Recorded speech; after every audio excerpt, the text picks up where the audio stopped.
Short answer, yeah. Long answer, yeah, but I do think the disdain towards citrus is a little bit misguided. The consensus around what makes the show scraps and fodder is with its questionable and downright displeasing or euphoric themes, depending on what kind of person you are. Yuri fetishization, sexual assault, misconduct, and the fake incest. But even with these poorly represented themes mentioned, I am of the opinion that while these factors rightfully make the experience far less enjoyable than it already is, I believe there's a bigger flaw, a far bigger flaw that is arguably more damaging than all those weird themes combined. Citrus is kind of boring as fuck.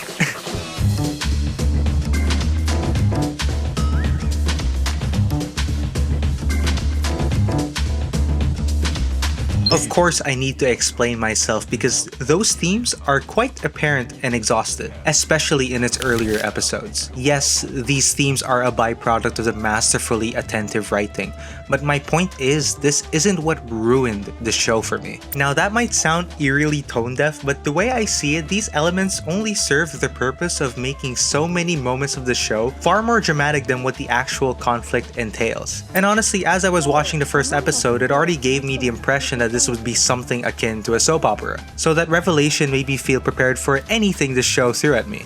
Well, almost everything. Most of these seemingly outlandish elements slowly disappear the farther you're in the series, and that's kind of where the issue starts leaking. To some people, the absurdity is exactly what makes animes like these exciting. It can get unpredictable and all the more jaw-dropping the deeper the show goes. For some, it's the exact opposite, but you already kind of have to be a little screwed in the head to keep up with something like this. Now keep in mind how I said most elements disappear because the idea Citrus wants to delegate is how a young girl's curiosity and naivety can be taken advantage of, and how a person's, in this case, May's, beliefs can be morphed into a sludge of ideas solely to use for the groomer's benefit. The shock value elements are essentially a culmination of that. The May Salt saga was a prelude to what eventually revealed May as a love-deprived child. A girl who simply wanted the feeling of care and affection not only from a romantic interest but to everyone she holds dear to her heart. This is the point you get when you simply watch the show for what it is. And honestly, yeah, it's a sweet message to give, especially for a Yuri. But you can see how its way of expressing that message can let the core idea drown, and instead what you find yourself with is a message that is expressed in the most roundabout, most confusing way imaginable. It's a message that doesn't let itself move within the story, but rather be muddy with all the antics and the drama. There is no room to properly let the message sit with the viewers because all they see is shit and they're eating it. Point is, despite it kind of being a segue to the overarching idea and sentiments of the series, despite it being placed there for the supposed individuality and a sort of uniqueness to the show, it fails to be anything but to let the audience drool on their laps while they're doing their best to be engaged with whatever the fuck's going on. These shock values are merely a sprinkle of Citrus's mediocrity, and what lies ahead is what ties it all together as something far less desirable than what it already is.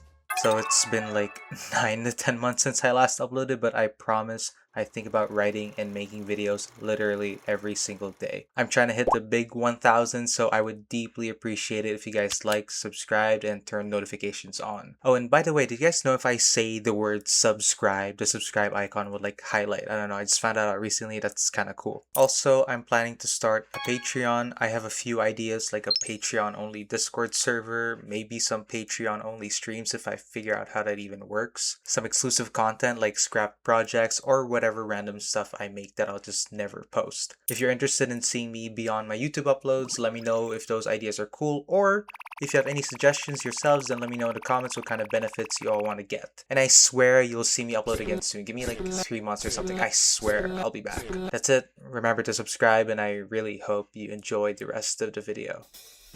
I'd like to think the shock value and absurdity in Citrus is something akin to a barrier, a type of wall that prevents people from experiencing the show for what it really is. Because whenever Citrus is brought up, it always relates to those issues. Oh my god, the incest is weird, or the sexual themes in this are just too much. My completely baseless theory is that the people who have these opinions on the show never really went too far into Citrus. Or the more plausible reason was they were so distracted with the aforementioned themes and such that they got completely blinded with what the real issues are. Because underneath these messy and undesirable flaws lie the core that ties it together as the mediocre show that it is, and it's Why is nothing here? Okay, if you look into what Citrus is actually trying to tell, it's about discovering what true connection is and how deluding yourself to surface level, superficial pleasures can lead you to a path of confusion, uncertainty, and codependency. At least that's what it tries to convey within the first 2 episodes. For the rest of its runtime, the message becomes something like, why is my hot sister so annoying and hot? I would like to give a huge shout out to @VoltiveEmi on Twitter for giving me this video idea in the first place. Yes, this idea was brought upon me almost 2 years ago, and at the time, Citrus was an amazing first watch for me. The cast was annoyingly endearing, and I found the art style so gorgeous.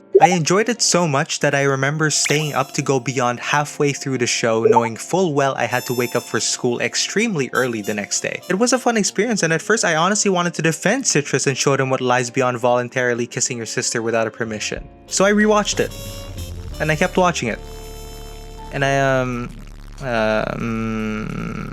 bro, this is genuinely so boring. Okay, if you were to ask me what makes a story compelling, well, it's in the word itself. The story has to continuously give me questions that desperately need to be answered. It should spike the precise intrigue in me to trap me on my seat and press next. It doesn't matter if it's about the plot, the world, or the characters, it has to keep me asking for more. But honestly, there's also a factor in more cliche settings where you already know what's gonna happen, and yet you continue watching. You've probably heard the saying that goes something like, everything's already been said, it's just how you say that's different. Non-verbatim obviously, but that's also another factor. How differently can a storyteller convey a message we've all heard before? How can they possibly make the experience still as fresh as it is with an idea that's been unclothed with all its layers? For me, those are the simplest ways to get me hooked. Citrus doesn't really grant me any of that, at least not anymore.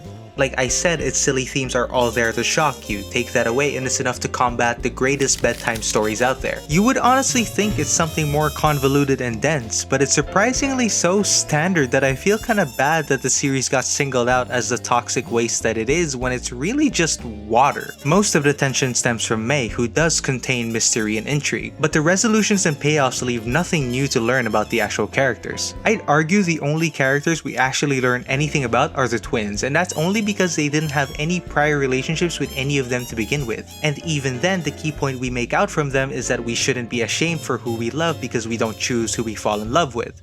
Which is what the show has been trying to say this entire time. All this strengthens the idea that Citrus is not a show you should be putting your thinking caps on. And honestly, I'm glad some people got turned off by the initial shock value themes, because holy shit, if you subject yourself into trying to make up whatever actually goes on in the show, it becomes far more stressful and nonsensical. Even the relationships with Mei's parents don't get any meaningful and satisfying conclusions. Mei's father, a huge emotional figure for Mei, doesn't even get a respectful ending message at all. It's just implied. If you consider intimate and romantic payoffs, even then there's really not too much to consider from what there already was. You can argue that the realizations are a little different at the end of every arc, but in every major fallout the message always comes back to the epiphany that she does want to make out with her sister. And guess what? The other sister feels the same. Do these revelations have their slight nuances? Sure, but what exactly changed in their relationship after we concluded?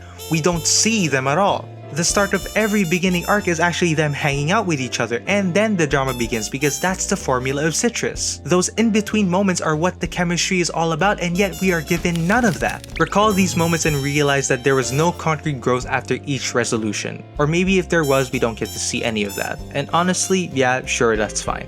Because after you go through each and every roadblock, girl, sorry ladies, you start to understand that this isn't a story about the growth of 2 young girls slowly understanding each other, learning their own flaws, and making compromises that tighten their bond as the main couple, but rather, it's for W stimuli. And again, it increasingly becomes more and more apparent that Citrus is not a show that demands a deeper understanding for what it is, because it has none. It does not offer any greater concepts to ponder upon, which is completely okay. The entire point I'm trying to make is that this isn't a dumpster fire nuclear shit show hellbent circus defecate incarnate. It's just nothing to write home about. Citrus leaves so much to be desired, and it's unfortunate because I'd like to think it did a pretty good job in setting up the world they're in. But what we deal with is a lot of lopsided fake angst and annoying misunderstandings that make me want to choke the neck of my monitor. So is this series doomed to be unveiled as this mediocre time capsule, or does it understand its strengths and build a foundation off of it? Citrus Plus answers that, which is the series' next installment, a sequel manga set in the same world with the same characters, and honestly I think I like this one more. What made the developments and resolutions of Citrus feel so stagnant was how the revelations always came from non-factors, how each end of an arc is a realization of something they and we, the audience, knew from the beginning. And knowing is absolutely okay, but we don't feel the proper angst with the information gap we have. Instead of it feeling tense and agonizing, it becomes annoying. The tensions and conflicts were literally for nothing, rendering each and every arc boring and stale, and eventually repetitive. Extremely repetitive. They barely learn anything new from each other for the entire run of the show. And yes, I know Mei and Yuzu learn about each other's parents, and how Mei's resolution with her father genuinely made her grow as a person, and how knowing Yuzu's dad made us understand more about who she really is. Yeah, whatever. but that all may be culminated into a moment or two of genuine intense scenes, and I think it falls a little short because of, again, it doesn't let us sit with these things that actually matter, but instead we have to learn about the characters that only assure something they've been trying to do the entire show. And speaking of plot devices, with most of them being merged into the actual main cast, Citrus Plus fleshes out the characters in a much more meaningful way. The drama feels a lot more palatable, and the conflicts actually start and end with the main characters. And since the roadblocks are actually strictly between them and the rest of the main cast being actual support systems rather than a barrier they have to get through, it finally tries to strengthen their relationship through borrowed tension and real conflicts between each other. The dynamics of Citrus Plus compared to its predecessor feel like the author has definitely learned and understood what makes a series like this click. And it's great how most of them are simply just real characters now. Characters that finally have the time to explore their inner turmoils and struggles. My personal favorite being Matsuri, by the way. I'm not saying all this and think that Citrus Plus is the greatest comeback story from an author, nor do I think Citrus Plus is anything amazing, nor do I think what I said applies to every single aspect of it, but I can appreciate it way more than Citrus. I feel like Citrus Plus is a series you can actually invest your emotional weight on without feeling too upset. So I would tell you to just read this instead, but I think you wouldn't be able to fully appreciate what it is now if it wasn't for what it was before. So at the very least, you should read the first manga Citrus and then read this after, because that's how it's supposed to be read anyway. So honestly, no. Despite what I think of the series as a whole, Citrus isn't even that bad. It's not that good either, it's just okay, and that's alright. You just have to change your perspective a little when you decide to read or watch it for yourself.